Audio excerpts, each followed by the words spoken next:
A few months later, there was an article in New York Magazine about Normcore. That's where it got connected to a certain way of dressing, specifically dressing like a 90s tourist or like Jerry Seinfeld famously. And it went crazy viral.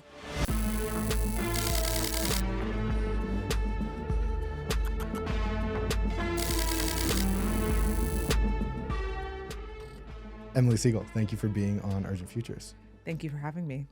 I'm really excited to talk to you about your very specific knowledge at the intersection of trend forecasting, luxury and fashion, and technology. That's not necessarily a thing most people are bringing to the table. So I'd love to open up with, if you could share a little bit about your background, and then we can go from there. Sure. So, in a lot of ways, I have all of the fakest sounding jobs put together. Trend forecaster, creative director, strategist, writer, artist, etc. I sort of string them together in various ways, but usually I say I'm a writer and a strategist. I got my start in trend forecasting right when I graduated from college by starting a art collective slash little publication called K-Hole with friends of mine that was riffing off of our very limited access to commercial trend forecasting at the time. And then I also started working at a branding agency called Wolf Olins, where I ultimately led their trend forecasting practice for real. And since then, I've gone out on my own, started my own company called Nemesis, and we do strategy for brands mostly in luxury and in tech, as you suggested, and some cultural brands in the middle there. And all the while, I've been writing, doing various multidisciplinary art projects, and kind of maintaining my own creative practice, which sometimes intersects with my commercial work and sometimes not. Mm. Well, I think Normcore is the place to jump in then. Okay. That was my first exposure to K-Hole. And actually, I was thinking the other day in prep for this interview, it's been just about 10 years. Almost exactly. So first of all, could you describe what Normcore is for folks who didn't maybe encounter it at the time? And then I'd also love your reflection of how are you feeling about Normcore discourse circa 2024? Sure. So Normcore was a term that my group K-Hole popularized, and we included it in a trend report that we put out in 2013 called Youth Mode. So that was our fourth trend report that we released, and it was instigated by a collaboration with a Brazilian consumer research firm called Box 1824. And the 18 and 24 in their name represented the demographic that they were the most familiar with, or that they were kind of best known for representing. And we were asked to create a report together, Box 1824 and K-Hole, reflecting on what defined the new generation of young people. And obviously, we had already kind of gotten the memo that there was something fishy about generational branding and something weird about it, and started doing a lot of research into the different ways that different generations have been characterized throughout history, and realized that a lot of the same themes came up.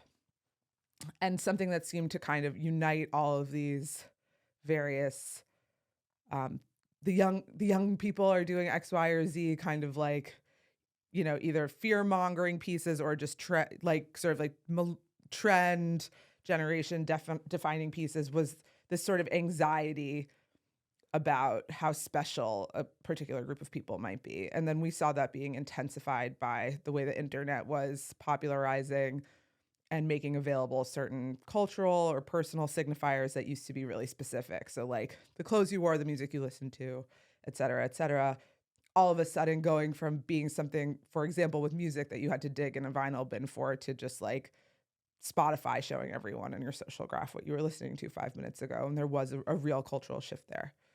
So we started thinking about what that anxiety about special identity was really about, and came up with this idea that had to do with getting away from a super specific, niche, obscure identity being the coolest thing, and dreaming up a form of identity that would be the coolest if it was the most multiple, the most slippery, and meant that you could kind of fit into as many different contexts as possible. So this could have to do with what you were wearing, but it also had a lot to do with how you behaved and kind of the contexts you were in. So obviously, what normal is highly context dependent, and it's always changing, and there's no one definition and there's no one real normal. So that was also kind of the joke or the paradox. And then the word itself, brought together norm from normal and core from hardcore or other, affixing of cores to the end of things, mostly to denote musical genres. And there was a tension between those two things. So I think that's what kind of gave the word a lot of legs. We didn't like string those letters together in a totally novel way. Like a friend in a brainstorm I was doing said the word, and when we looked it up, there was one hit on Google for it, and it had been in a web comic called Templar Arizona by a guy named Ryan Estrada, who surfaced some months later and was like, "What the hell is going on?" It's a little bit unclear to me exactly what normcore means in Templar Arizona. It's like related but different to where we took it. But basically we were like, oh, this is a cool, alluring word. And it speaks to the more speculative part of this trend report, which is about what it means to be young, basically. And we put it in there. And then the report came out, had a really nice response, but in a more like limited community. So it was more like in the art world, people that were interested in this sort of intersection of the internet and design and art and culture, or people who knew us and people were excited about it. But then a few months later, there was an article in New York Magazine and about Normcore. And that's where it got connected to a certain way of dressing, specifically dressing like a 90s tourist or like Jerry Seinfeld famously. And it went crazy viral from that moment. And it was kind of funny because in the actual report, we were talking about how misunderstanding was an opportunity for connection. There was a certain like slipperiness to the concept itself that we were promoting. And then it actually happened. And it was hard to know, like, on one hand, at first we were like, okay, well, this isn't exactly it, but it's totally fine if people want to run with it in that way. And then after a little while, we were like, oh no, like, we were trying to be so sophisticated about the way that we were putting together our work. And then it seemed like this sort of cheesy reduction of it was going to be the only thing anyone had ever like heard of us about. So that was sort of anxiety provoking at the time, but it was a blessing and a curse, like virality is, I suppose. And it was a different form of virality too. Why do you think it was like, obviously there's something in that combination of norm and core that even if people weren't getting the sort of conceptual or maybe the like arch or slippery aspects that you were putting into the report, there was something about it that activated people. Do you have a sense of like what it was that sort of like struck a chord about it? I think that people were really hungry for new vocabulary to talk about coolness and aesthetics and fashion, and everything had kind of reached a stalemate around the idea of like hipsters think they're so different, but they're all the same. There was very little other like there weren't enough other like linguistic or cultural building blocks to describe what was going on, and things were changing. Things were changing because of the way the commercial world was changing. Things were increasingly branded. The internet was changing. Modes of expression were shifting. So I think that that's a big part of it. And then I think there was just like the stickiness of the word itself had to do with its inherent contradiction, which I think can be a powerful ingredient in getting people to remember certain words or terms. And so it struck a chord at that moment. And then it was sort of anxiety provoking in people. Like, do I really understand what this is? Is this a forced meme? This is still something that comes up. Like I just did this interview this morning where like one of the journalist's first questions was like, did you invent this trend in a lab, sort of? Like, I mean, she didn't put it that way, but like, were you guys, you know, kind of authentically reporting on the things that you noticed, or were you creating trends that like wagged the dog? Right. And I mean, the answer, and this is not just meant to be like, you know, defensive or whatever, is like we were absolutely just trying to do pattern recognition and reflect what was going on for us, because that's what was interesting to us. It wouldn't have really been fun for us to just like come up with something and get people obsessed with it, like point blank. But I think it's very interesting that people keep bringing that up as like a point of anxiety. Like for some reason, there was something about it, I guess because it went from zero to everywhere really quickly from most people's view, that it seemed sort of like it was engineered in this way. So, and then, you know, it spoke to the anxiety that was our jumping off point, which had to do with how special you are and what were the parameters of your identity in this new landscape where the internet had kind of reconfigured things. Yeah. So all of those were factors. And just for us to walk down memory lane for a second, what was the internet like at that time? Like, what was the internet context that this was entering and maybe providing explanation or clarity to? Well, it was still a very like Facebook centric social media landscape. Like Instagram, I guess, started that year, but it was nowhere near as significant as it would become. So it was very much like Facebook was the place to be, and that was where a lot of, you know, information was being circulated. But also, and Twitter was very important as well. You know, journalists, well, I guess now we're in a different Twitter moment, but, you know, journalists were very important on Twitter. There was definitely like presence of these legacy media titles on these social media platforms, which was important for the way that Normcore kind of circulated. There were still a lot more blogs. People still G-chatted. Although I guess that was RIP. I guess that was ending. It's a little bit unclear to me when the G-chatting totally stopped. But that was definitely more, or maybe it was still in the neighborhood of that time. And then something that I always think, this was like such an important era for Rihanna. Like Rihanna was definitely one of like the biggest pop stars at the moment. And she, in her SNL performance, used all of these C-punk aesthetics, which had been a more niche sort of internet subculture aesthetic pretty recently before. And it seemed like it was charting a new and faster path from sort of the periphery to the mainstream. And that was something that was also providing the background. Could you just share a little bit about what C-punk was? I mean, I'm not a C-punk expert. You're not a C-punk archaeologist. Not like as much. I know I seem like I am, but you know, it was a sort of like niche internet aesthetic that mixed a sort of, that was like famous for hair that was like blue or green, and a sort of like glitchy like visual aesthetic, and like elements of the sea. And it was sort of like whimsical and I guess like edgy in its own way. I don't really know. I mean, this all sounds like so fake when I'm saying it, but is this accurate? Like in your view? Yeah, I mean, it tracks. Like, I never really like.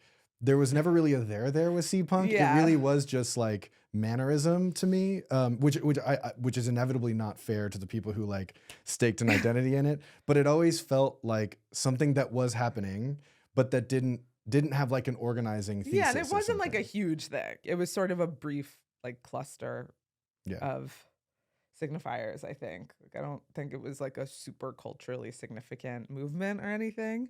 But it was enough of something that it could be kind of defined visually.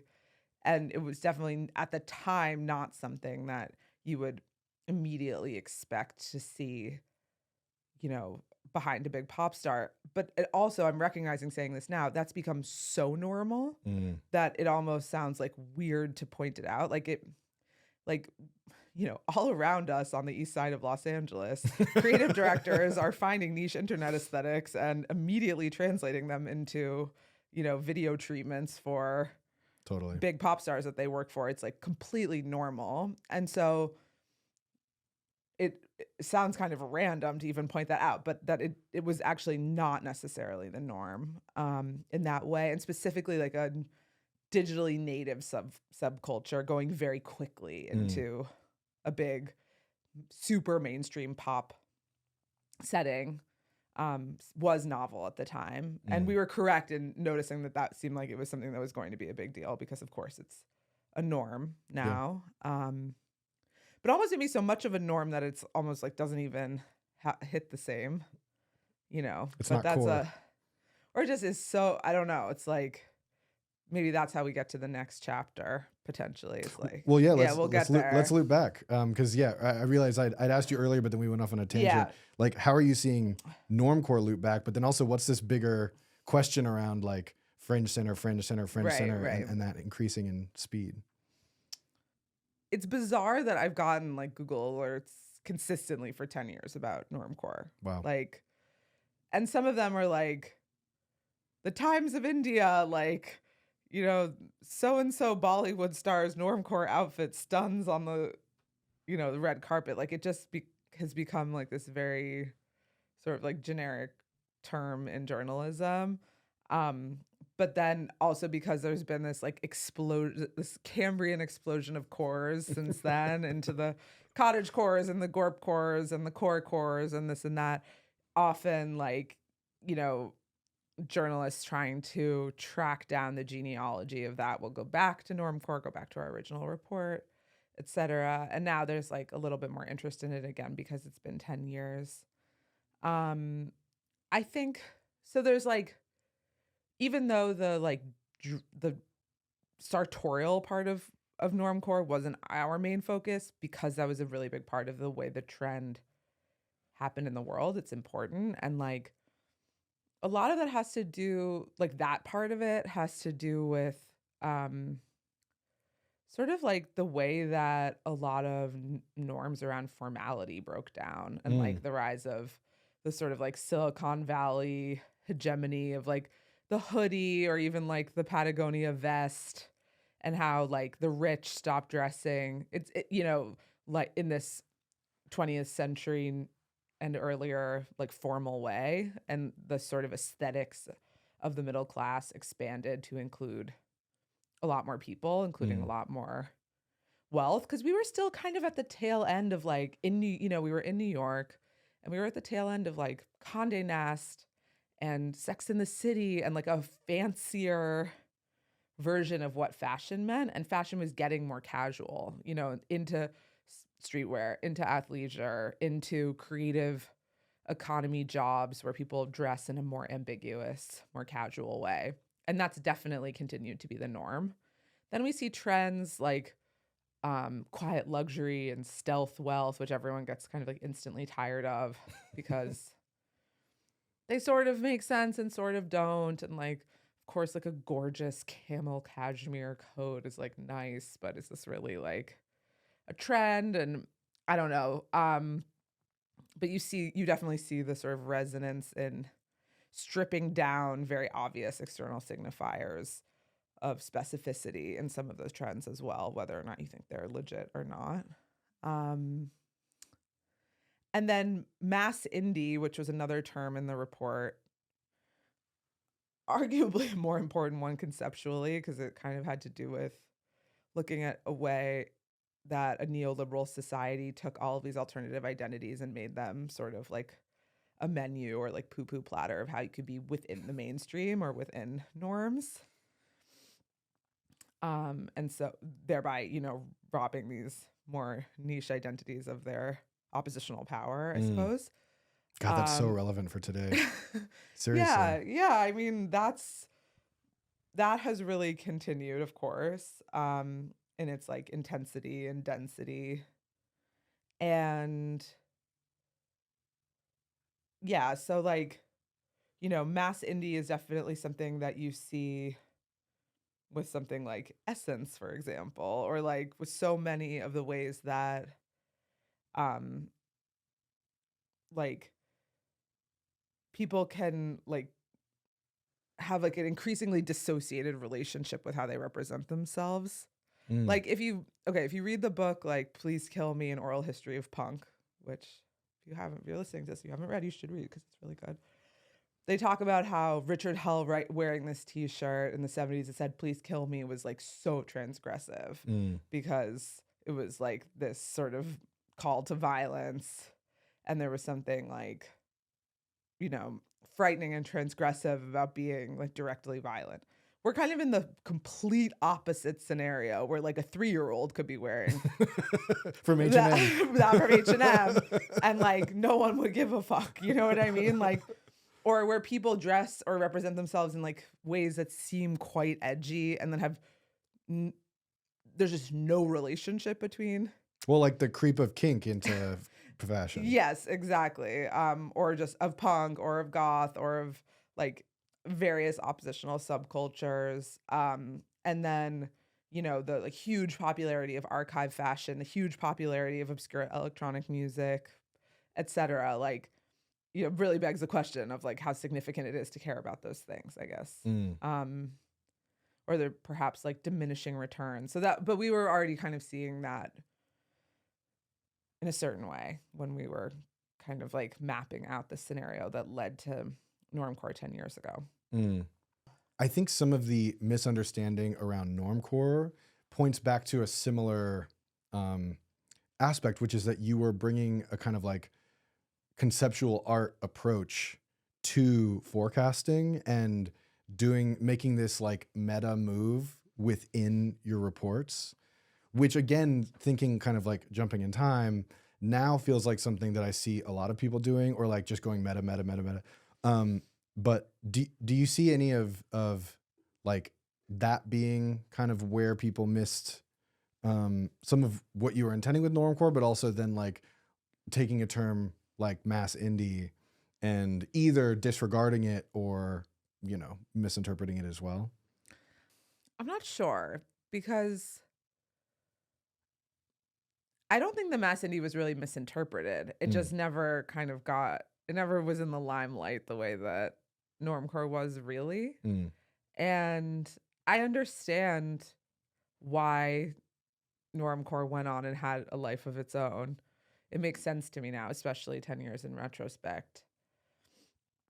I think we were working in an intentionally ambiguous, open-ended rhetorical stream, which like all kind of futures work is to some degree. Like, we were putting together all of this information and we were trying to write about it and depict it visually in a way that suggested a future. It was speculative. It was a dream. It wasn't even necessarily a prediction as much as a mapping of something, or maybe a hope for a possibility that like it would be possible to be this sort of like multiple, at least in the sort of with the social fantasy of the way we wrote about Normcore in our report, which was all about being able to get down with as many different groups of people as possible rather than holding on to this one identity that really associated you with a particular group and maybe excluded other people. But it's not because we thought that like that's what the future of society was definitely going to be, or like, that was it wasn't like a strong prediction that way. It was sort of a speculative wondering. And then it got tacked on to a fashion aesthetic that sort of, but also not really encapsulated what it was about. And then it took on a life of its own. So I do think, certain people were really into the way that we were kind of working, inspired by conceptual art and doing our own conceptual art project using forecasting. And some people didn't care about that at all. Some people, I think one of the successful things about our project was that from the very beginning, when we were not writing about ourselves, when we were kind of depicting ourselves on our website that we built as like this kind of company, but I don't even know if we phrased it that way, but we weren't like, there was some built-in ambiguity there. Some people thought that was real. Some people thought that was obviously a joke. Some people knew us and knew it was just like an alias, like a DJ alias, or like, something more playful. And we were kind of functioning on all those levels at the same time from the beginning. So in a way, it comes as no surprise that that's part of what ended up happening, because it was kind of seeded into the project from its inception. Mm. So K-hole runs its course. Yes. And if there any other sort of details to share with audiences about the post Normcore blow up, or like after all this visibility, where does K-hole go from there? But then also I want to start to segue toward your literary path as well. Sure. So also getting into the seeds of like Mercury Retrograde, but also some of the sort of aspects that were nudging you in the direction of, taking on the author hat. Sure. So after Normcore went viral, a lot of big companies reached out to us very quickly, and we had a range of different levels of experience within the group working with big brands. So I had worked at, proper branding agencies. Some of my collaborators had done design and advertising work at agencies as well. So we had some familiarity with it. I was like probably the most familiar with doing that type of work, but we were, of course, like trying to figure out how to like make money and survive in New York as young people. And also everyone had already thought that we sold out because of the virality of Normcore. So I felt like we might as well actually try to, with mixed results, of course. So it's like Comme des Garçons was calling us, Nike, Samsung, these huge companies. We did projects with MTV, Kickstarter, Coach, like a bunch of different projects. And so we kind of went from being this totally non-hierarchical zine started by 22-year-olds that kind of shared all of our resources more or less equitably, and really were kind of doing this collective model into a semi-functional small business, which was a tough learning curve. And, it was an amazing learning experience and really cool, and also like really difficult in certain ways. It is unusual to get that much attention around one of your projects at that age. So everyone had different reactions to that. And eventually we did one more report, which was about chaos magic, which hilariously The Guardian, which famously doesn't do any fact checking, reported that we had invented chaos magic, which for those listening at home was definitely not invented by us. Maybe Aleister Crowley. Yeah, or like popularized in the 90s in Britain, but had some deep roots from way, way before that, and was certainly not created by us. We were maybe not even practicing it, just used the phrase, and we're interested in it. Still am interested in it, I suppose.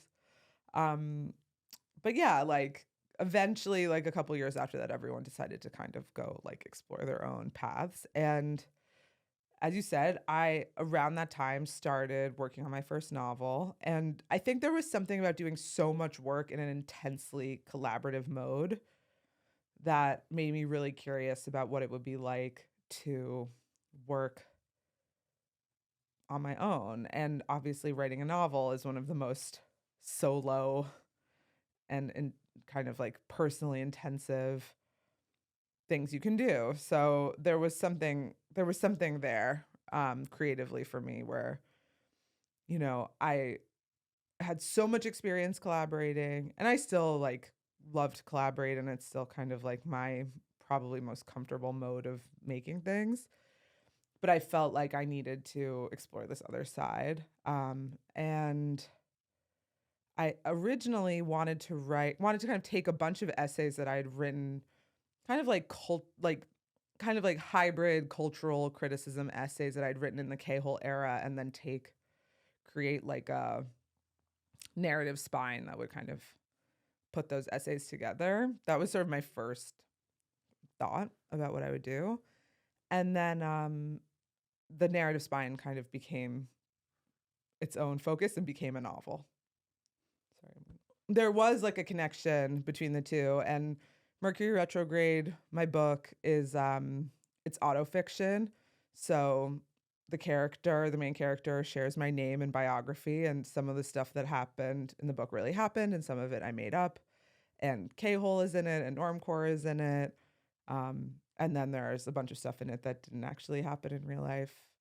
But it's about that period in New York. So kind of like after Occupy Wall Street, before Trump gets elected, when art and tech and commerce and fashion are mixing together in all these decadent, unholy ways. And I was this girl in the big city trying to figure it all out. And that's what the book's about. Mm. I wanna have like writer craft talk for a minute. Sure. How were you thinking about, like, obviously writing autofiction is a very particular choice, because a lot of people would say, well, why don't you make a memoir, or why don't you just tell a story that maybe draws a little bit from your life but clearly isn't you? So you've made this choice to do autofiction, and I see in your work with K-hole and Nemesis this particular approach to ambiguity, this particular approach to not financial speculation, but being speculative, approaching things speculatively. So I'm curious what your thinking was in terms of how you framed the autofictive act with this novel. Well, it's true that K-hole had an autofiction quality as well, where we used our personal experience as the jumping off point for all of this trend speculation. And we were kind of minor characters in the like small universe that we built to describe that stuff.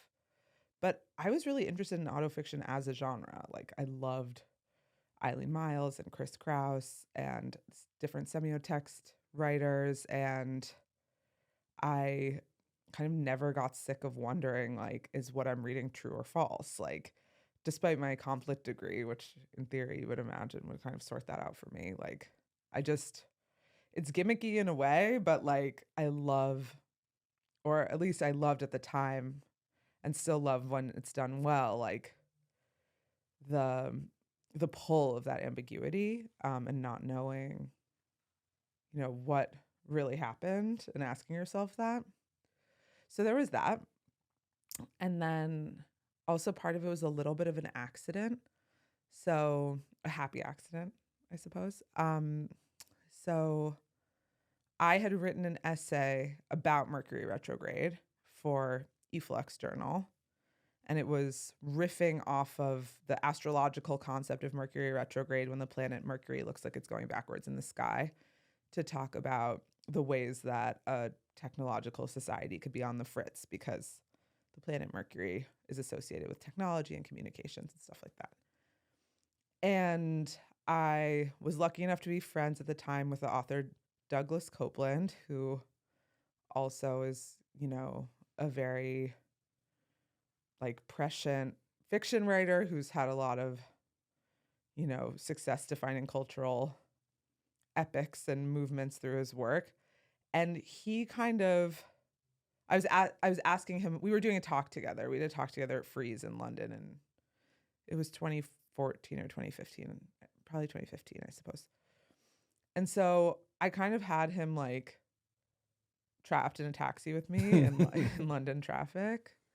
And I was like, okay, you have one of your favorite writers like here, and you want to write a book, like you have to ask him questions.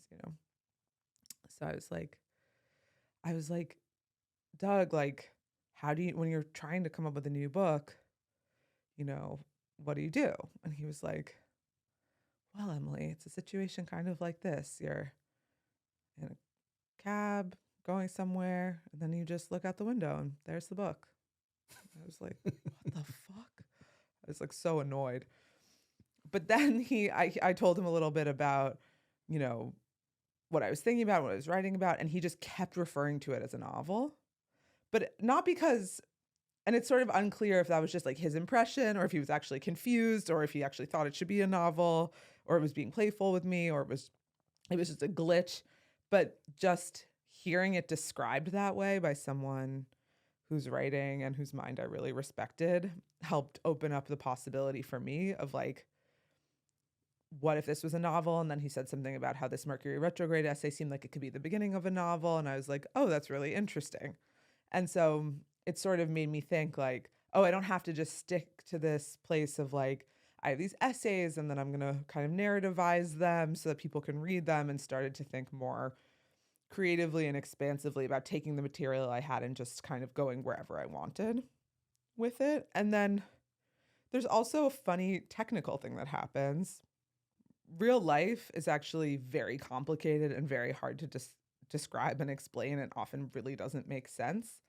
And so to tell a story well, often fictionalizing it makes it sound a lot better and make a lot more sense than if you were to explain the very fragmented, nonlinear truth of how something happened. So like, it's not quite like this in the book. It's not like things in the beginning are true and things at the end are false, because it's more mixed up than that. But certain things that I set out to just describe, in order for them to be described in a way that was like legible, it actually made more sense to fictionalize them than to tell the truth of what happened, which in the format of a book, I'm sure certain people, certain writers, different ones than I, like, would have been able to capture very well. But I felt like a fictional mode actually got the spirit of the story home better than the like hard facts of what happened.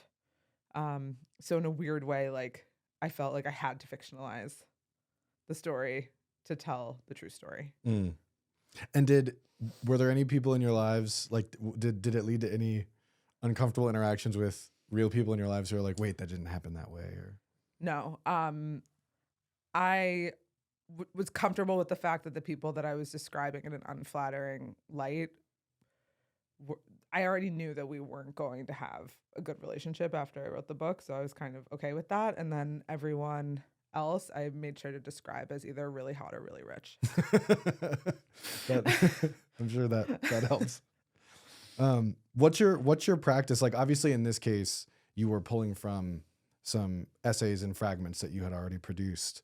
But are you a wake up and work for 4 hours? Are you a word count person? Like, what type of writer are you? Yeah, sure. So I've actually had two really different experiences, because I've written another novel since, which is still in the process of finding its way to publication.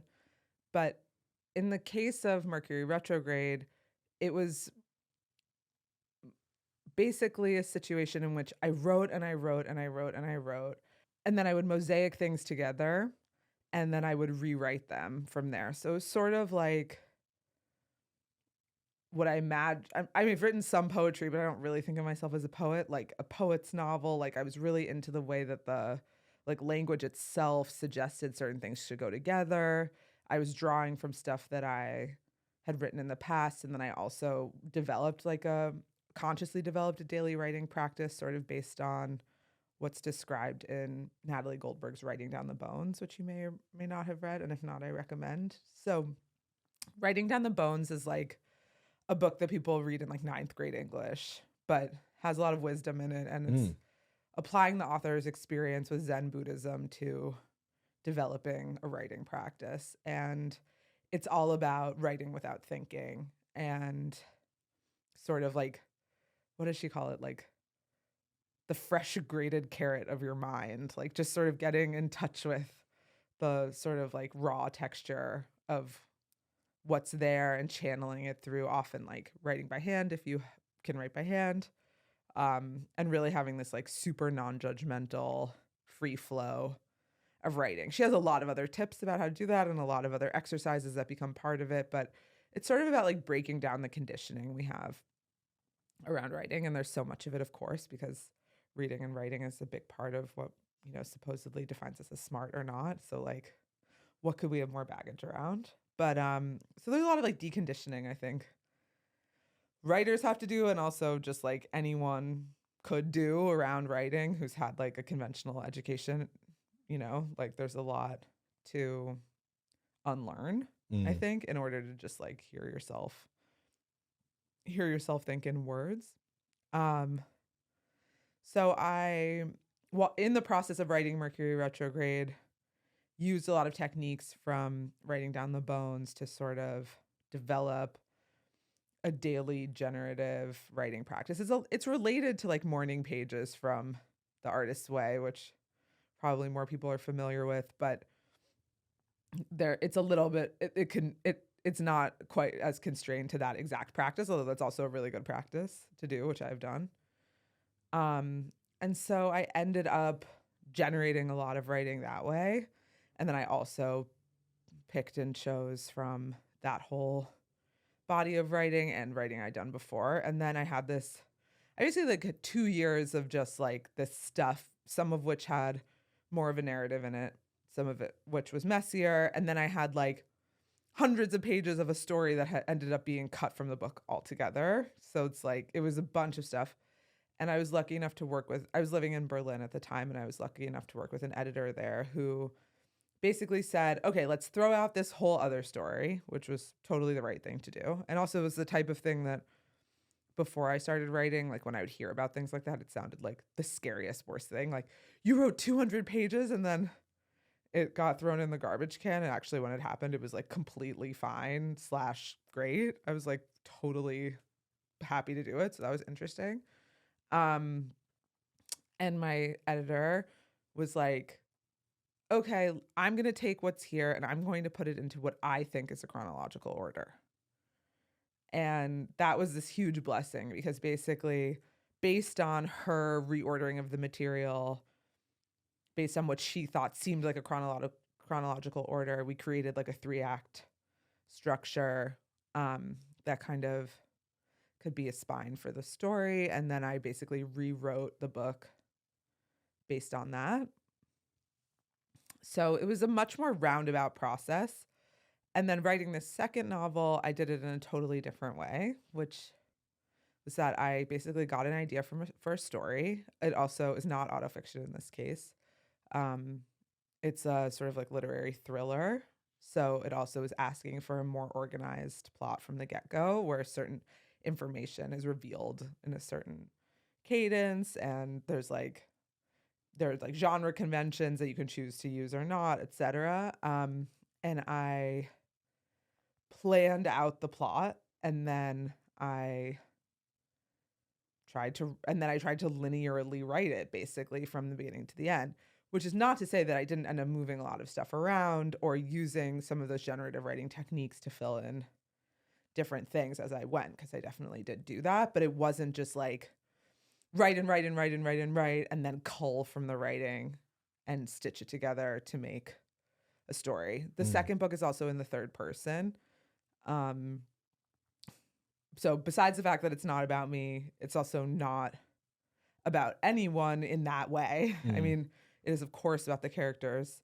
But I found that to be a hugely different experience than writing in the first person. And I also think that like the first person has been like super overused. I mean, the third person's really hard to write in, I found it to be really challenging. But I think that like, especially in literary fiction today, there's like a lot of cheap intimacy wrought by like quick first person usage. So something to be said about exploring the third person that was interesting, but I was also like, why am I doing this? This is like so torturous in a way. So that was basically like as different as it could be. I'm definitely not a word count person, but I've experimented with stuff like that. Like, you know, for a period, like you read Stephen King's On Writing, which is great. And I think he says like write 2,000 words or whatever his number is for the day. And like for a certain part of the writing process, that can be a useful thing. But for me, just knowing myself, like I don't really work my best having extremely strong rules for how I'm supposed to do something, because then I'll start to fight against it. So it's about finding that happy medium basically between like something that'll keep you going without becoming oppressive in a way where you start to kind of sabotage it. Whereas other people are really, really spurred on by knowing, oh, I need to reach this specific goal. I can sort of be like that or not, you know. I had some sort of like timing goal. Like I wanted to get things done at a certain cadence, and I wanted to write the book relatively quickly and have like a certain amount of momentum. But that was more of a vibe than like an external rule. And are you a writer who, as you're writing a particular style, you're going and specifically reading particular books that echo that style, or because I know you're a voracious reader just in general. Yeah.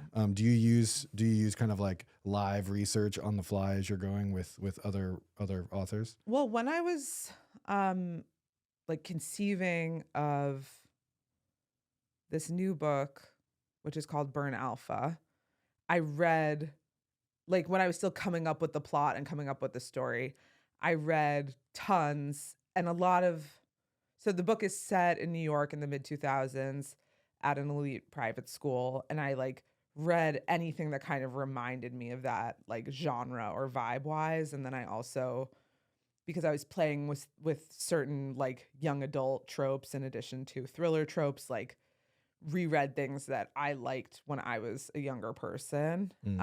So it's more like thematic from, I mean, of course I read some thrillers too to sort of like familiarize myself with the genre, but it was more thematic and topical than genre. And then I don't know, my biggest issue, because I do like read a lot and read quickly, is like finding the right books to read. And like and so there are times where I feel really blessed and like a lot of the books that speak to me are kind of like coming to me, or like I think to look up this author and like, or look in this place. And then there are times where it's sparser. So I really like to feed my writing that way. I don't have, certain people have really strong opinions about whether like you take on another writer's voice too much or something. I think that like, I honestly don't think that I have enough dexterity as a writer to take on another's writer's voice that well. It's sort of like I going from writing autofiction to writing a thriller was like such a big shift, and I just feel like I could only write it in this one way anyway. And like sure, you can edit it or smooth things out, but it's like certain people are amazing mimics and can like really take on other people's voices. That's not really something that I can do that easily anyway, so it's not something I have to protect myself against that much. I think that there's a certain amount of busyness in your mind that can get, you can get it's a lot of information to hold when you have a complicated plot. And especially before the whole thing is written. Once you have a draft and it's all on paper, that's one thing. But like the 2/3 of the way through a messy draft of a book with a complicated plot is a very like data dense thing to carry around in your mind. And then reading tons of other writers, I think can make that even trickier if you're not lucky enough to then just have a completely quiet life where you don't have to ever think about anything else. And then there are times where things can get too simple and quiet and boring, and it's good to bring in other inputs. It's like, it's all about like maintaining the dynamism of the system, I think, as you're writing. It's never one thing. Do you have like one piece of advice that when somebody's like, I want to write my novel, I want to finally do it, or even if not one, totemic piece of advice, but just pointers that you like to share? I think that finding some like non-punishing, generative, write every day or write often system that works for you is definitely a good idea. So for me, it was the writing down the bones one. And then I actually think it's really good practice, or not practice, like just can be really helpful to like read all the stupid books about how to write a book. Like, but only if you feel comfortable not taking them too seriously. Like famously, Stephen King, who's on writing book is great, says like never use an adverb. That's obviously bullshit, but certain people like can develop a fucked up relationship with adverbs like for a long time after that. So you have to like have enough of an ability to take things with a grain of salt, but it can be really helpful to like read the kind of Barnes and Noble books about how to write a book, because there's a lot of interesting advice in there and one thing might resonate with you. And I do think that for a lot of people, when they want to write a book, it's good to not be too focused on what people in your peer group are writing for the time being. Like, or not also like focus too much on, is my book like X book, whether it's from your peer group or not. That can be a very like tricky psychological space. So those are all the things that come to mind, but it's so individual. And like, you know, it was funny when I started writing Mercury Retrograde, I like was in Berlin for a few months and I decided to move there. And like when you tell people that you're writing a novel and you've like had a sort of more like career before that, they treat you like you're just like, oh, I'm going to do like a heroin binge. Everyone was just like, oh, that's like, you know, it's like it's kind of, yeah, it's like, right, you're working on your novel. Like there's something so kind of like famously dilettante about it. And then it's also interesting because it like brought up a lot of anxiety for certain people in my life. Like, did you finish it yet? And like, what's gonna happen with it? Because there's something about, you know, it represents something to us. Like, Mm. it represents something in society to like be able to write a novel. And there's a lot of anxiety also personally that comes with that. That's very different writing your second book, which I just did, which was it's always hard to write a book in certain ways, and there are always amazing things about writing a book. But the first book, you're like, can I even do this? Mm. And is my sense of myself as someone who can do this, is that right or wrong? Mm. You know? And Mm. so it's like a bigger deal. Once you've already done it and like put out a book, which is not the be all and end all of writing or even trying to write a novel, but like if that's your question about yourself and you've answered it, it feels different Mm. later on. So learning to deal with your own anxiety around your self-concept, because there's so much delayed gratification. It's like perverted levels of delayed gratification in Mm. writing a novel. It's just like it takes forever, you know, and it takes a really long time before things crystallize enough that you could even get any type of feedback on it, let alone the type of good feedback that makes things feel good. So you have to really kind of, most people have to rewire their brains to do that. Mm. And what about the publishing side? Yes, the publishing side. So I put out Mercury Retrograde through a press called Deluge that I founded with friends in New York and LA. And that came after a really interesting process of kind of trying to sell my book through more conventional channels. I had a really great literary agent. I actually had a really good kind of run with certain like editors in New York. And it like, I wasn't getting the door slammed in my face by big publishing, but I also didn't have a book deal yet. And it was taking forever. It didn't really feel amazing. And then COVID hit, and it seemed like the way the economy was going to really negatively affect a lot of the smaller publishers who I was still kind of hoping might be the right place for the book. And so that just got me thinking, like, what would happen if I sort of brought this back to the paradigm of something more like K-hole, like something where my friends and I were doing something based on what we thought was cool and our values and what we were able to do just like with our computers, and not so much like trying to do this whole gatekeeper thing. Because it's like, you know, I wanted that validation, of course. And I also wanted to feel like I can do things in like a normal way, because I'd already always done things in such like a weird DIY indie way that had worked out well. But like sometimes you're like, can I do it the conventional way and like get the conventional sort of affirmation? And do I want that and whatever? And anyway, the sort of circumstances of the pandemic inspired me to think about it differently. And then I ended up starting this press with a few friends who had also recently written books. So we were all we all had personal experiences informing how we wanted to do the press.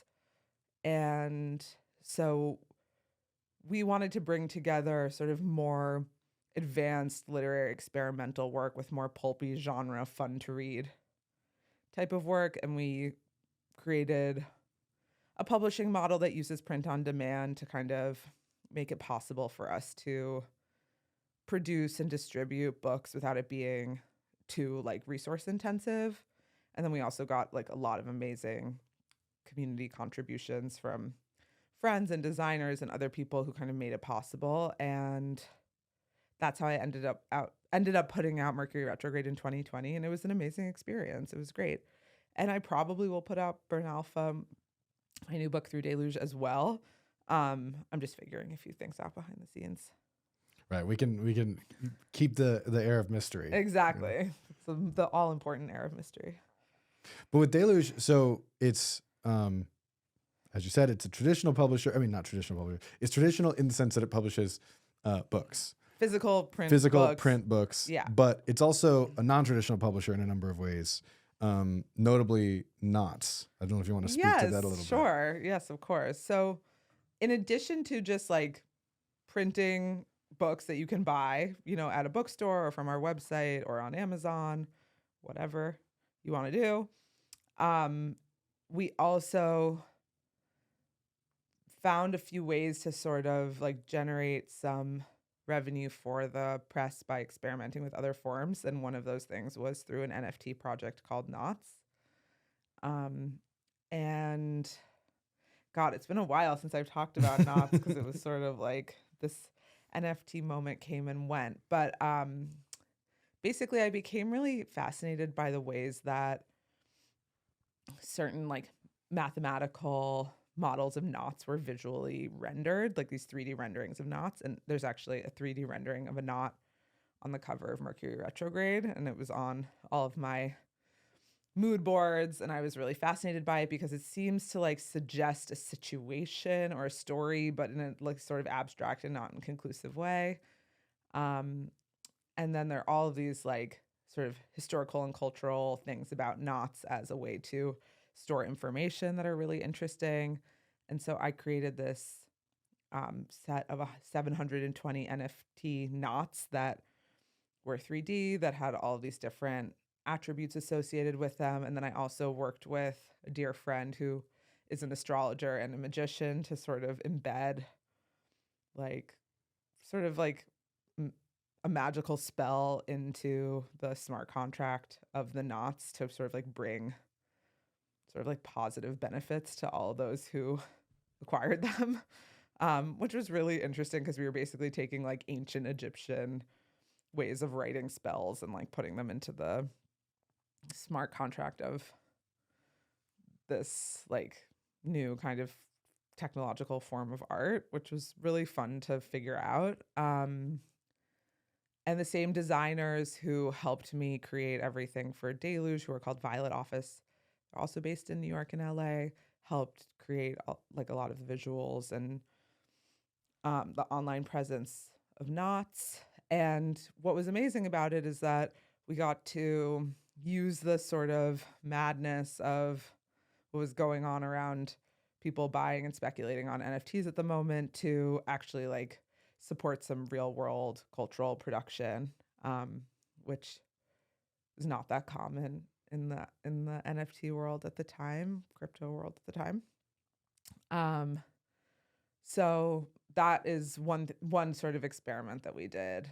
And really early on, like when there were all of these like Web3 ideas around DAOs and collective ownership going on, I was like, thought that would be a really cool thing to do for Deluge. And then I was out for drinks with one of my co-founders and they were unable to open a QR code on their phone. And I was thinking the chance that this person is going to use like MetaMask is 0%. And, I was kind of bridging these two universes of like people who are extremely digitally literate and super into using all of these like challenging new tools, which works also really in the case of like crypto and Web3 stuff, so anxiety provoking because it's like there's money and value here. And if you make a mistake, there's nothing you can do to fix it. Totally. And it's not easy to figure out how to use a lot of this stuff.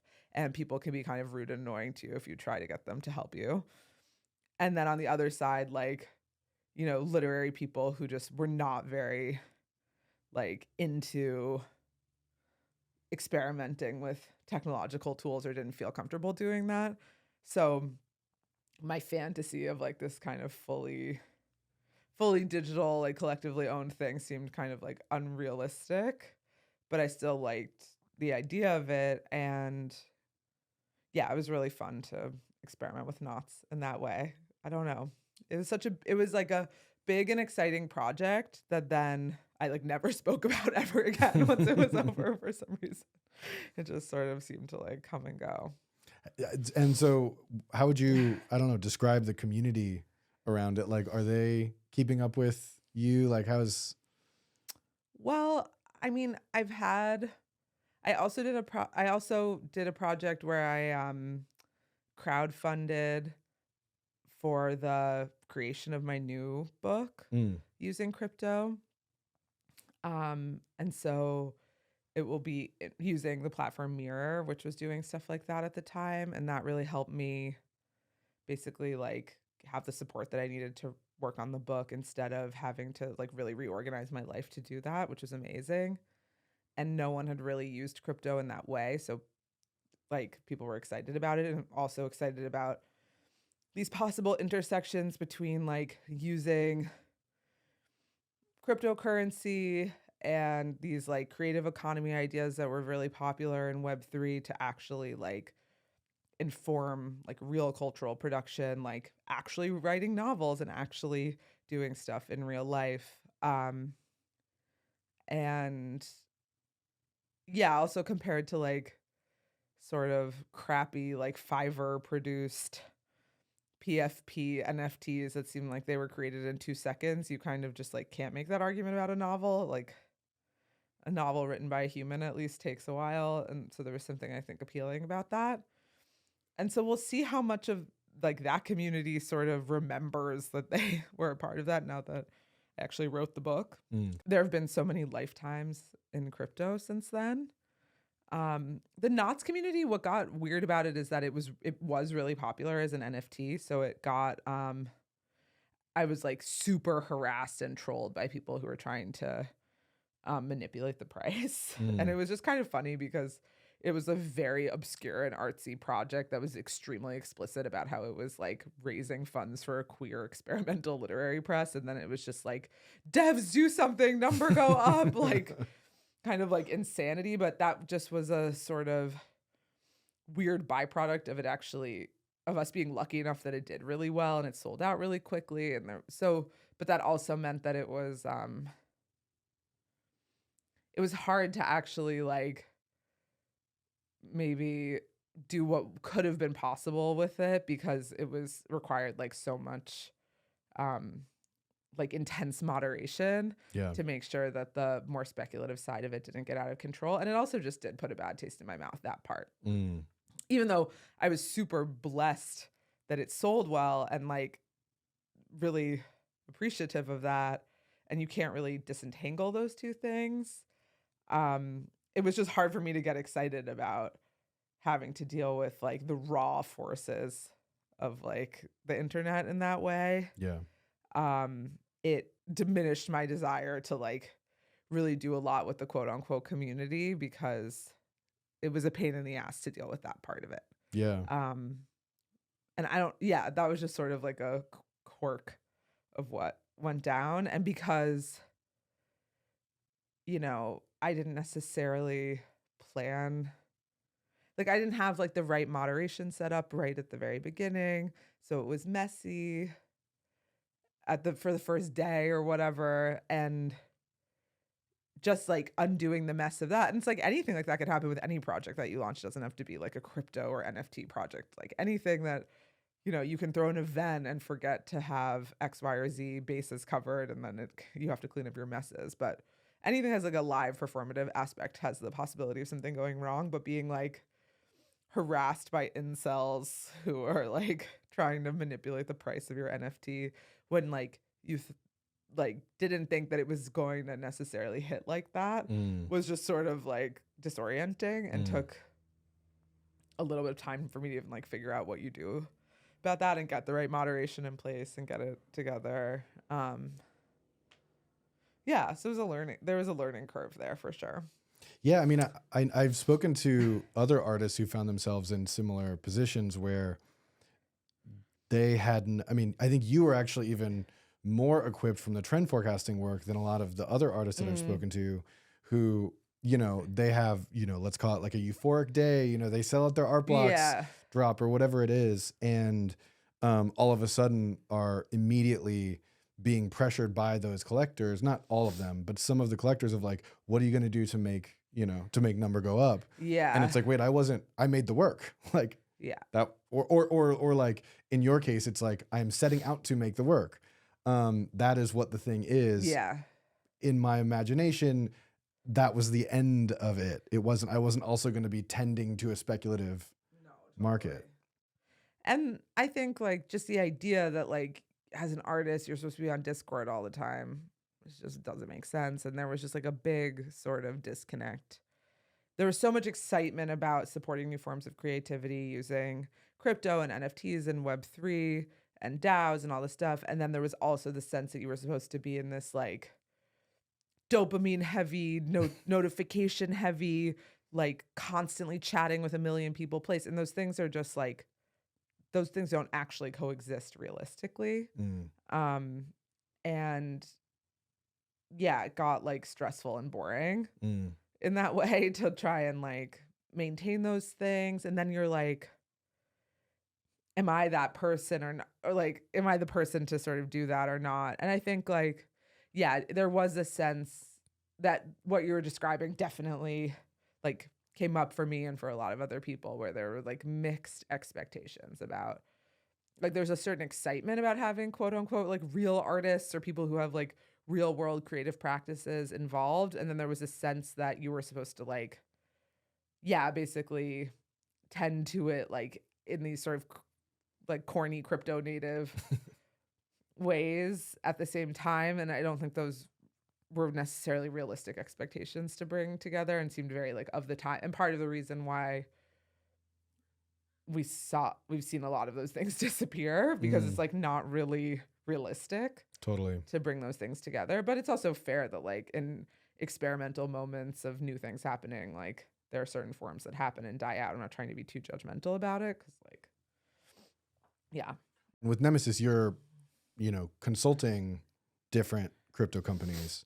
So one, I imagine having that experience sort of informs your ability to do that work. But two, like, what's your general feeling and thoughts on I don't know, let's call it like the underlying drivers in crypto? Because we've talked a little bit about some of the like social symptoms, but like, what's the there? Is there a there? And if there is, what is it in your mind?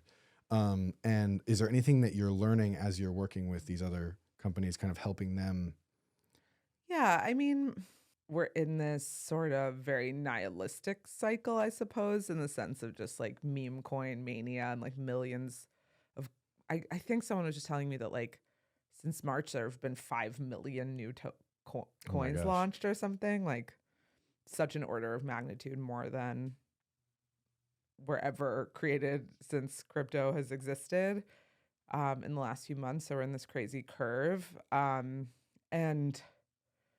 obviously there's just a lot of like raw loony speculation and then people trying to be like kind of do a similar thing to what they did with NFTs, be like, no, this isn't like interesting, productive, cultural primitive where like we can work with X, Y, or Z. And I see both sides of that. Like I do think there are interesting things you could do with the meme coin. I also think it's a little bit trying to take something that's fundamentally like gambling and turn it into something more legit, which could still work and be interesting, or it's like a pretentious sort of like grab to try and make something that is fundamentally not that deep Mm.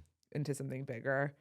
The idea that we all can create like an alternative financial system of value, set of tools that are more equitably distributed and can't be controlled by certain like small forces like really does appeal to me and I think appeals to a lot of people for a good reason.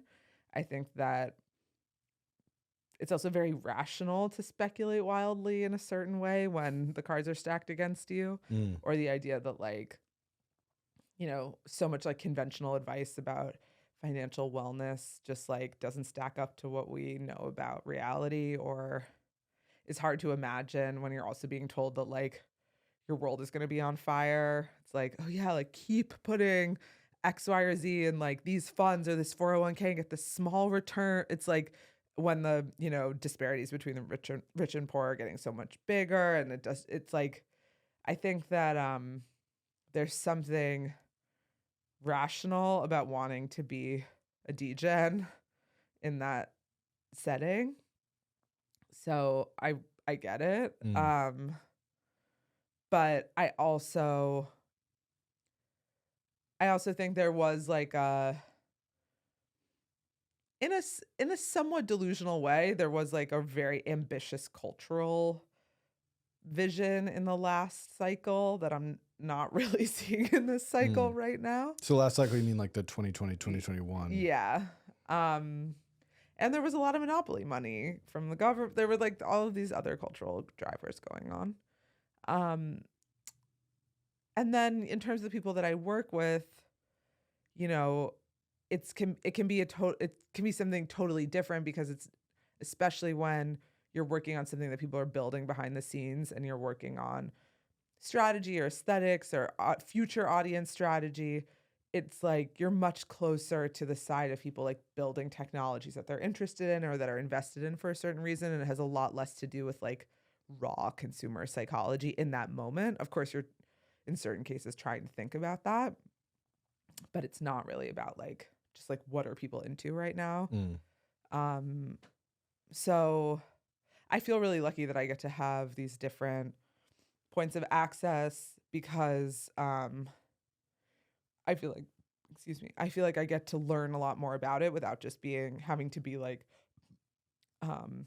playing the slots myself, which like I don't have a huge appetite for. Like I'm pretty conservative about that.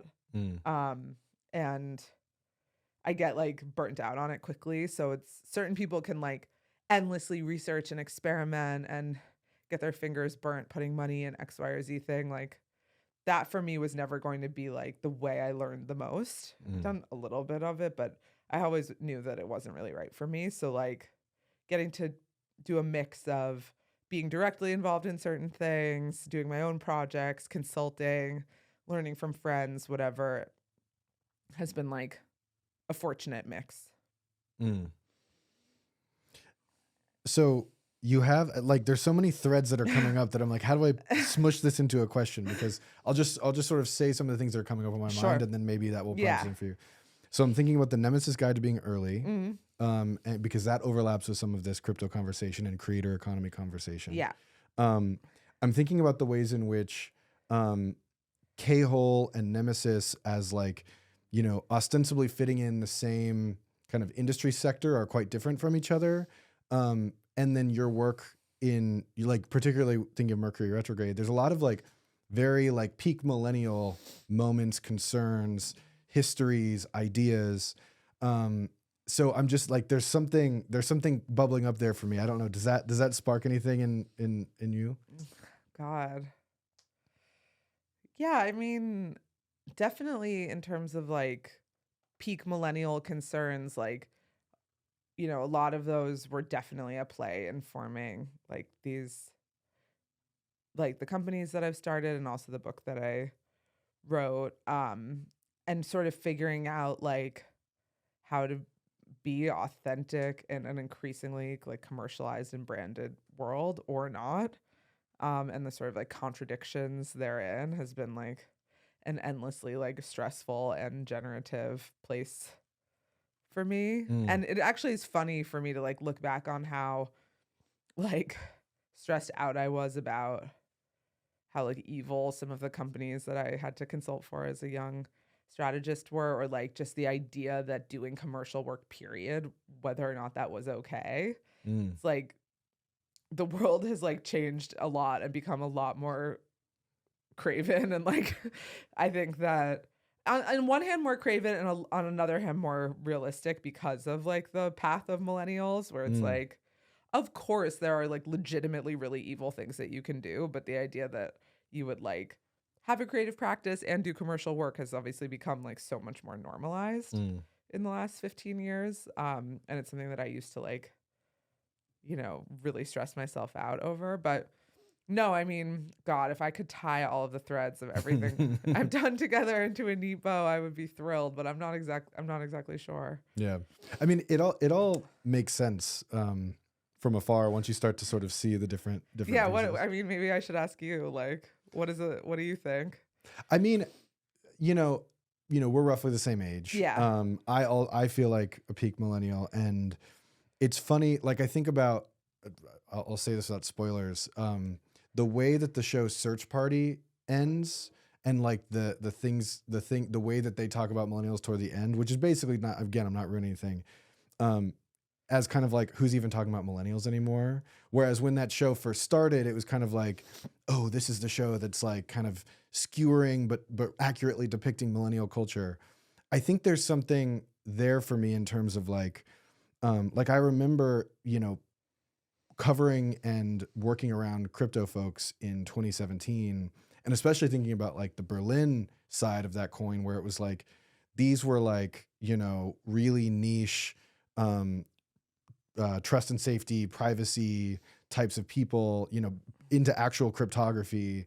Like it was like, it had a sort of like cool, weird cachet. Yeah. And very quickly, like by the time the NFT boom happens, that tips into sort of mass scale degeneracy, both degens, but also just like really bad behaviors and sort of, yeah, slot machine style behaviors.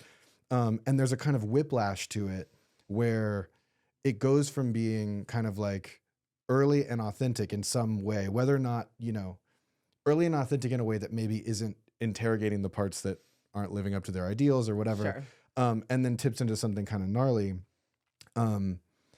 So then thinking about like, you know, the shift from doing something like K-hole, where you're trying to turn it more into sort of like speculative conceptual art, and then ultimately landing at Nemesis, where you're still doing that work, but you're attentive to the idea that like, I gotta make this work. Or thinking about Deluge, like I gotta make this work. Like, what are the ways that I can take that approach and actually make it work? I guess maybe one question that grows from that from me is like, what is your ethical heuristic now? Like, obviously when you were younger, you were allergic. You're kind of holding your nose with any client you're working with, really.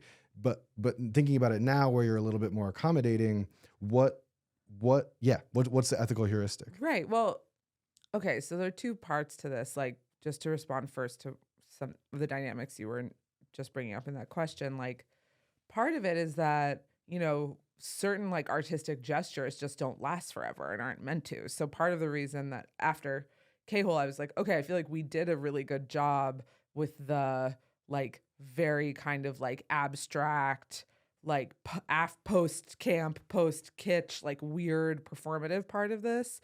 And there's still an opportunity to sort of like do deeply culturally informed strategy work that produces things that are interesting and thought-provoking for another audience, like through writing or through presenting work in another way. It just doesn't need to be like art with a capital A, because I feel like we already did that. And also watching a lot of post-internet projects do like X or Y or Z as a performance, it just felt like an exhausted gesture. So there's just like a time and a place for playing with certain things before they become played out.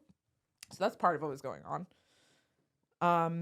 My ethical heuristic is that I definitely have like a sense of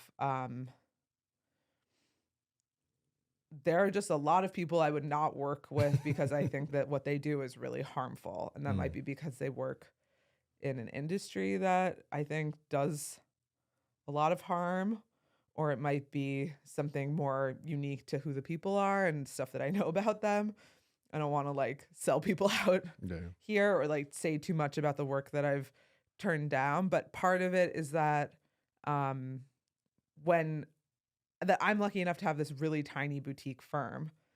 And so, and also for the first however many years that we were working together, because now it's been 7 or 8 years, we were in Berlin, we had really low overhead. And so we could just be pretty picky about what projects we wanted to do. And we didn't need to do tons and tons and tons of huge projects to kind of keep things going. The idea was more like to do projects that we thought were really interesting, that we could do a really good job on, and then also to do our own creative practices at the same time. So it wasn't about like maxing out and growing and revenue and having a big office with tons of people.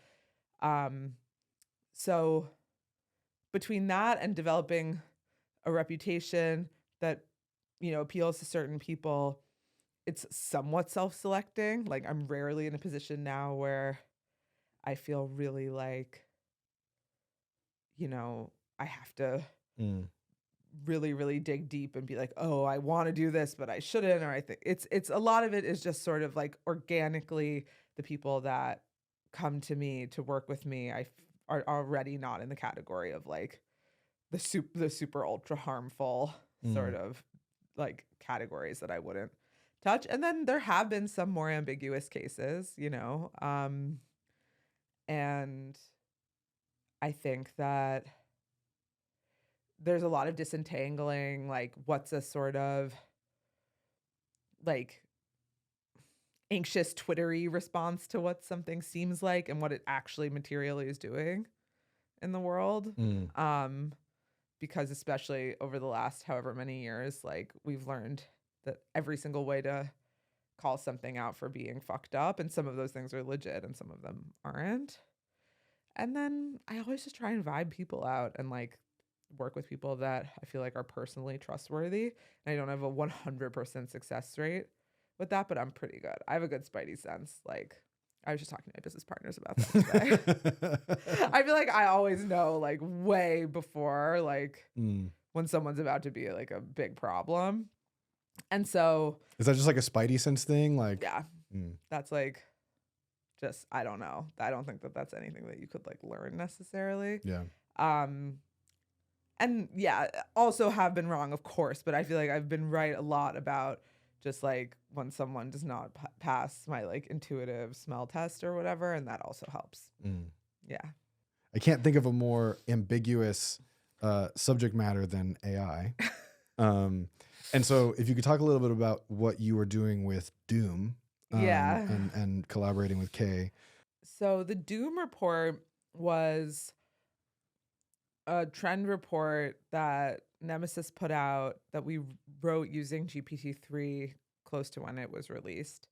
And our friend Kay Alato McDowell, who is an artist and writer and also someone who's worked at Google working on AI for a long time, had access to GPT-3 when it wasn't fully accessible for everyone, and they helped us use it.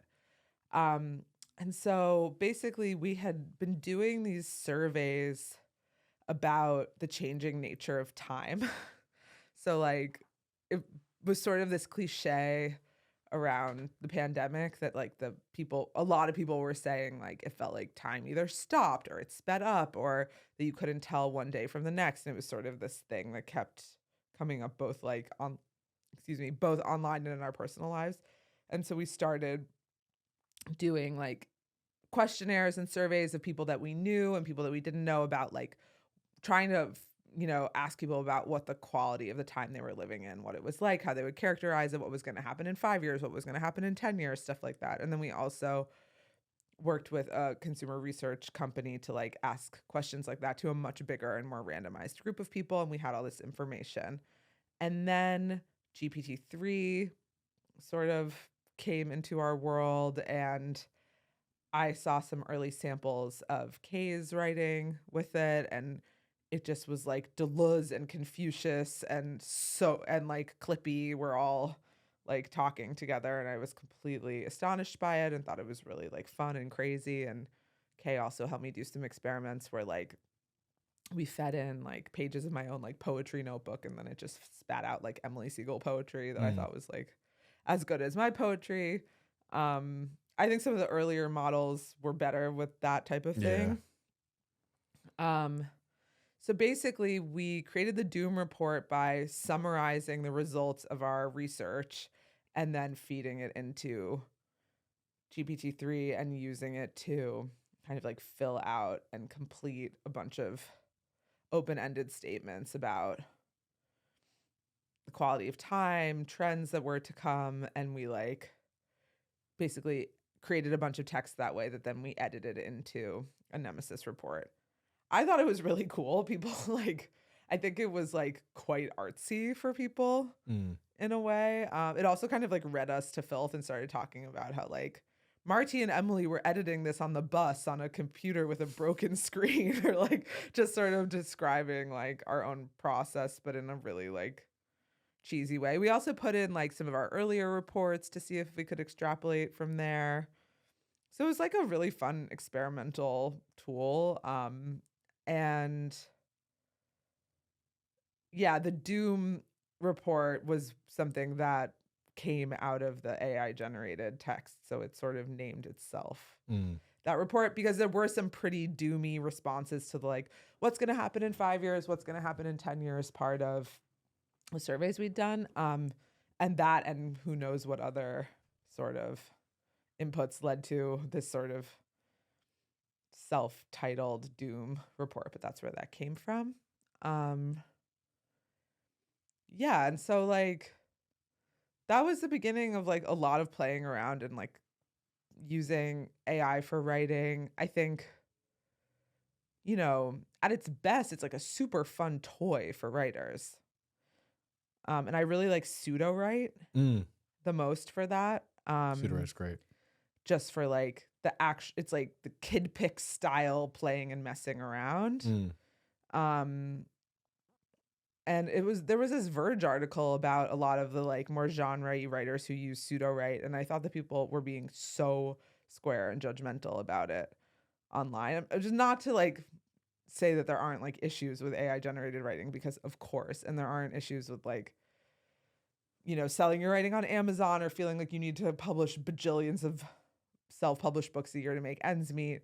Of course, the market forces at play there are dark, but the idea that someone might want to use AI to have fun or to have a different way of writing, I just like from my like artistic experimental perspective, I think is just like totally in line with like the history of experimental writing, and like it's something to be celebrated and supported. Totally.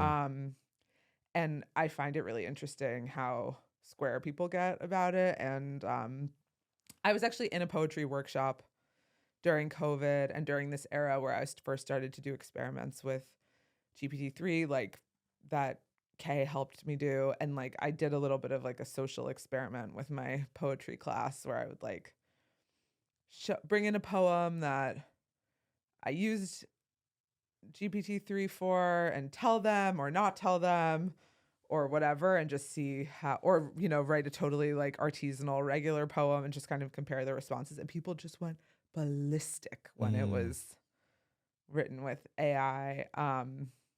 And that was interesting, and maybe also like a little bit evil of me to use that setting to do that experiment, but it was educational. I'm glad you did. And I encounter this as well. I feel like a lot of people, particularly people who have like made a name for themselves, you know, poet is like predominantly a game of street cred, you know, like there's not really a lot of money. There's not really many good jobs for young people. So it's like your reputation is kind of like the thing. And so a lot of people that, you know, are let's call them successful poets. This was particularly true when ChatGPT originally came out. And they started using it as like, you know, write a poem in the style of fill in the blank person. And it would be something cheesy or a sonnet or, you know, something super rhymey. And they would say, okay, ChatGPT can't do poetry. And why is everybody even freaking out about this? And it's sort of, I mean, there's the obvious thing you say when you do any type of like scenario or sort of speculative work of like, okay, well, that's how it is now. Like, we're not necessarily talking about how it will be in the future. We're also not then talking about young people who internalize a tool and sort of like metabolize it to where it's an organic thing when they're working people. But even leaving those things aside, you've attempted to become proficient in this particular material for all of 3 minutes. Whereas like you spent decades becoming proficient, you know, typing on a typewriter or a word processor or whatever. And so it just seemed to really air a particular bias, where I see examples like, have you seen The Nerdy Novelist on YouTube? You should check out his work. I mean, you know, I can't speak to the quality of the writing, but he uses this idea of the super prompt, and he uses Claude, so Anthropic's large language model. And so he does these whole like book Bibles that then he's going into Claude and like generating pieces of the novel as he goes. And he does these kind of like marathon sprints where he'll like do an entire book using different LLMs, but it's only prompt based. He won't touch it. And to me, it's like whether or not the books are succeeding yet is almost immaterial. I think they're probably succeeding much better than writers are ready to admit. But it's like those types of practices of like daisy chaining together different materials, like those are what young people are gonna, I mean, he's not himself that young of a person. But you can imagine being, Right. It's a methodology. Totally. Yeah. And it's like a sincere investigation Exactly. into, how to create different types of writing using these technologies, which in and of itself, I think is really cool. Totally. And I think that it's just, it shows a lot of bias and people's like inability to disentangle like larger cultural questions about what AI might do from how we create our writing. And then also just like a very sort of old school, boring, like authorial, like pre-death of the author idea of authorship, and a sort of like clinging to a corny idea of like creative writing, basically, that I think limits writing. It's like of course, it's like I write these quote unquote, like what I call these artisanal novels the old fashioned way. And I've used like here and there, like, for example, when a character hallucinates, I used as like a special effect. I like generated a bit of text because I wanted it to seem really different. But I haven't in my writing for this new book, like, use anything more than like a little bit of a weird special effect here and there. But I totally would if it made sense. And I do find that as like a generative toy and tool for my own expression, like it's been really positive. And I feel comfortable. I think in part because I've had to sort of get out of like a lot of black and white thinking through being like a consultant in these murkier areas of culture. I can see that like a new technology can have like good and bad effects. And we don't need to like cancel its like generative creative possibilities because it's connected to some stupid things. Although it is really funny right now that we're in this, like all of these like Google responses that are coming up that are just like such like absolute garbage. And like we're seeing like real like kind of mass junk. Oh yeah. Going Google on. has been in shitified. Yeah, like fully. It's like I'm pregnant and it's like, how many cigarettes should you smoke per day pregnant? It's like 2 to 3 cigarettes per day is like the Google response. It's just like really, because they're in the Web 2 era, there was this blog or website called Literally Unbelievable that would track like people getting super outraged on Facebook based on like Onion articles, like Democrats open a discotheque in an abortion clinic, and then people like freak out. But it's like literally like Google results are that now, which just seems like so crazy. So yeah, and like this is like a whole I definitely don't know what will happen with all of these experiments in decentralized AI, but I think I totally see like the social good in trying to create a version of these systems that aren't governed by like small, overly powerful groups of people. Totally. So I'm curious to see how that develops.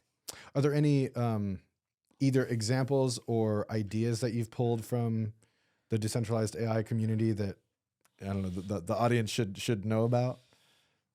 Too soon for me to. I'm pretty early, and I'm working with some players in that field right now.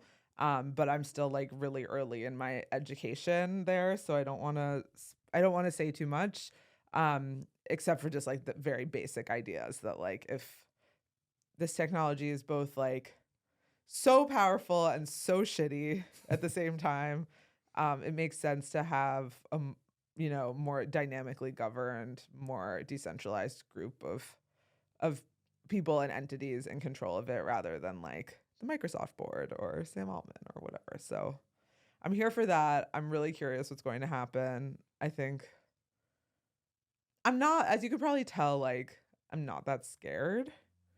We'll see if I get scared. What is that based on, that not being scared? Because a lot of people are losing their minds. I know. Arrogance? I'm not sure. It's just like viscerally, I'm not. It's which is not to say that I don't think that there are going to be like huge cultural effects, of course, but I'm just not that viscerally frightened by it.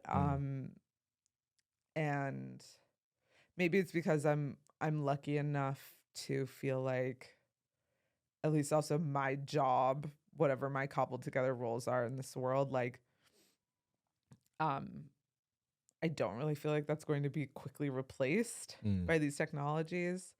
So I don't have that same type of fear as if I were doing a certain type of analysis that all of a sudden, could just Mm. be done in 2 seconds. Mm. I think like the type of analysis I do would be hard to replicate. Mm. Um, but I don't know. We can revisit this and see if I Yeah. say I get scared in a year or two. All right. Well, yeah. We'll put a conceptual bookmark in if you let me know that you're scared about AI. We'll I'll text get you. back and do another episode. Well, the last subject I want to get to Yes. is actually trend forecasting. You're talking about Yes. like AI. You don't have a sense that AI can automate out your work. I think a lot of people see that term and sort of loosely get it, but I'd love if we could kind of like zoom in on what your particular practice as a trend forecaster is. Like, how does that work on a day-to-day level or a detailed level or whatever that Sure. means? Again, kind of getting in that kind of like open space.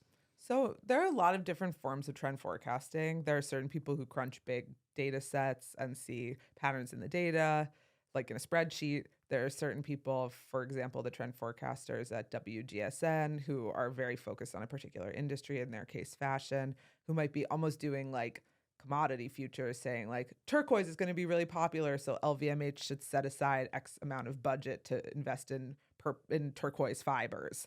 The kind of trend forecasting that I do is a lot more like cultural criticism or journalism, but I basically am trying to do pattern recognition in culture and figure out certain things that I think will become more or less popular for a particular reason, or kind of isolate different cultural vectors or certain things going on in the world that I think are relevant to a particular client. So sometimes it comes from a particular industry. So like even though I'm not a trend forecaster like a WGSN fashion trend forecaster, sometimes the question does have to do more with fashion, sometimes the question has to do more with finance, sometimes whatever.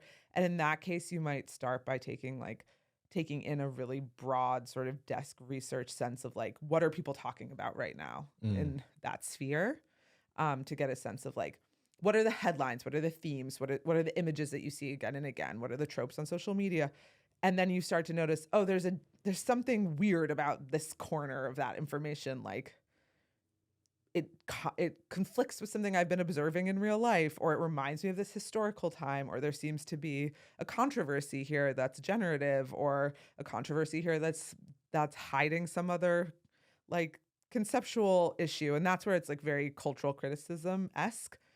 But instead of just trying to sort of map what's going on in the sense of like an article for a journal, you are often trying to figure out what you might be able to extrapolate into the future about that. So like in the dumbest sense of like fashion stuff, it's like, okay, people were wearing really chunky sneakers. Now they're wearing really flat sneakers. People are wearing really ugly sneakers. Are they going to start wearing really simple classic sneakers? Like that type of thing is like a very basic form of that type of extrapolation, but you can also do it around cultural Mm.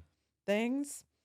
And then sometimes it's not coming from such a particular, like just one industry or whatever. Sometimes in the case of K-hole, we were really just going off of our own like personal vibes, or even now, like I've been doing some trend forecasting for BMW and I have a very broad brief, and it's just like bring to them whatever I might think bring to them whatever I think might be interesting to them. Mm. So I talked to them about reality shifting, Mm. like this trend among mostly young people where they like believe they're living in an alternate universe in addition to their own Mm. lives. And it's like these TikTok videos that are like what it's like to be an American student at Hogwarts. And it's like, it's not a fantasy to them. It's like they're using kind of different forms of auto suggestion and like different techniques to like live another life in another reality. So it's like taking this sort of multiverse concept into a really real place. I've talked to them about that. And I've talked to them about sneaker design. Mm. So there are certain things that just like stand out as sort of indicating that are different enough from the status quo and like pregnant enough with possibilities that they stand out to me.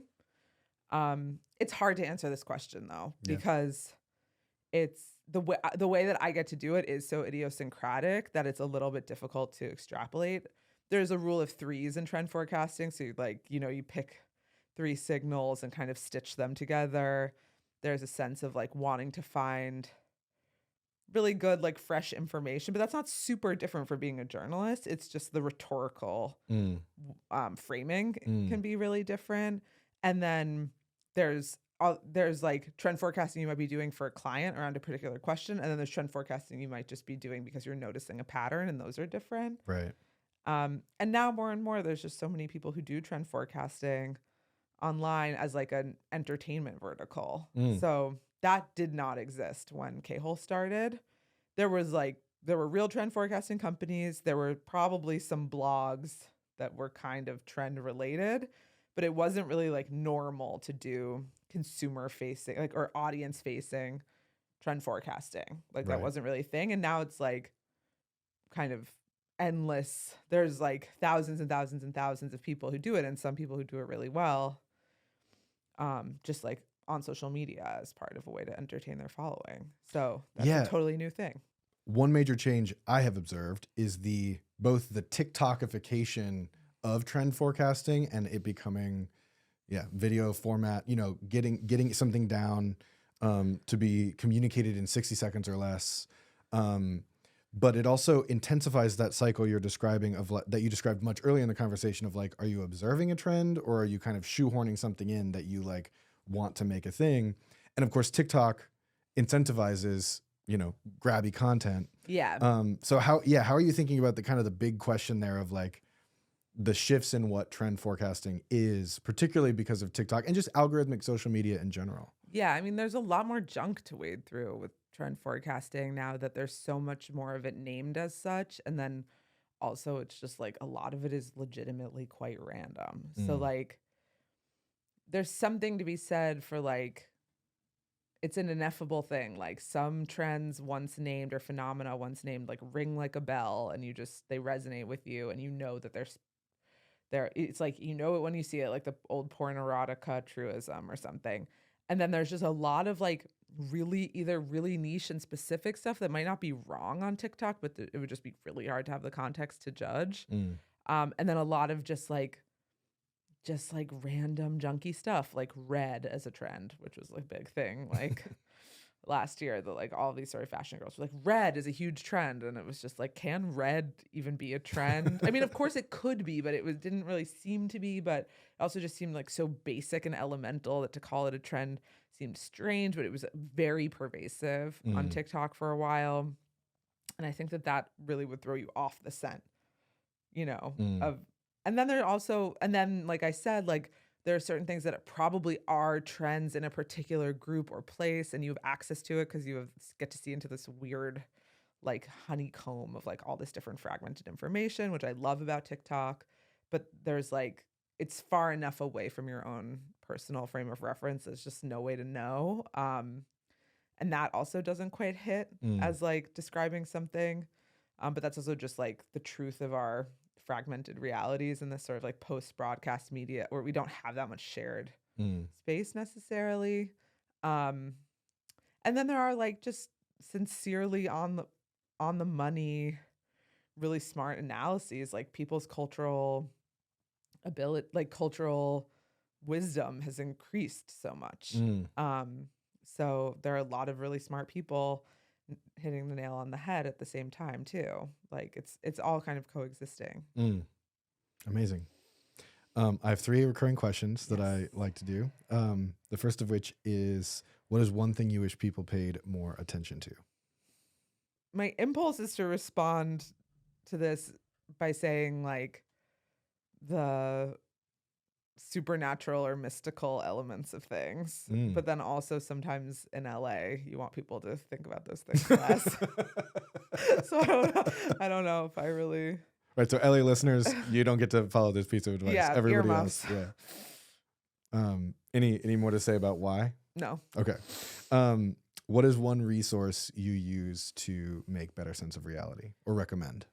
The online platform Arena, which is a website that you can use to organize and store research, imagery, text, links, and then also browse a lot of other very brilliant people's versions of the same, and it was started by some very dear friends of mine some years ago and has been a place where I have aggregated research, done research, learned so many things, and really helps me sort of keep track of what I'm thinking and also learn about what other people are thinking. And as many people have said, like a corner of like beauty and an interesting place online in a time where things are getting kind of increasingly exhausting and algorithmic online. So highly recommend that. And finally, what is one moment when your sense of reality was disrupted? The day after in 2008, when the stock market was crashing, I remember looking at the New York Times website with my best friend in college, Pablo, and there were tons of typos. And I just remember, and now it's like, of course, we're like so kind of like jaded about the New York, or I don't think we all are, but I'm quite jaded.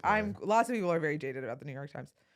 But I grew up in like, this Upper West Side secular Jewish world where like God had been replaced by psychoanalysis, the New York Times, and like the New York Times was so like connected to the idea of like truth and power and composure that I feel like I could like see that was like when that it was probably already crumbling for me, but that moment I think was definitely one where I could kind of like see a little bit into the future. But I think that I have reality disrupted moments all the time. So that was just one that came to mind.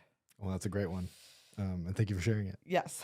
And more importantly, thank you so much for spending time with me on Urgent Futures today. It was absolutely my pleasure. Thank you for having me. My pleasure. Any places people can find you, any new work you want to flag, etc. Yes. So you can learn more about Nemesis at nemesis.global. On Twitter, I am _Emily. On Instagram, I'm nemesis_Emily. And my website, which aggregates a bunch of links of various things that I've mentioned today, is emilysegal.net. All right. Thank you so much. Thank you. This podcast is edited and produced by Adam Labrie and me, Jesse Damiani. The podcast is presented by Reality Studies. You can learn more by visiting realitystudies.co.